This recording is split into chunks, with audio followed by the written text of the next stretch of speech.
The world can't get enough of the crunchy filling in Dubai's pistachio and kanafa chocolate bar. The combination of pistachio cream with crunchy kataifi pastry is incredible. We've been so inspired and busy experimenting with milk chocolate, dark chocolate, and different filling flavour combinations. Nutella and caramel are two of our other favourite flavours. It's all about that crunch. To make the kataifi as crunchy as possible, you have to cook it properly. Here's how.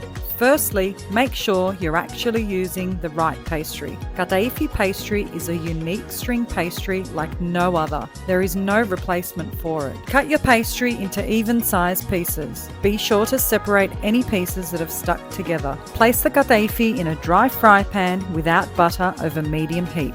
Don't overfill the pan. The pastry needs to have room to move around so that it cooks evenly. Mix and toss it constantly. Your pastry is ready once it is changed to a very deep golden colour.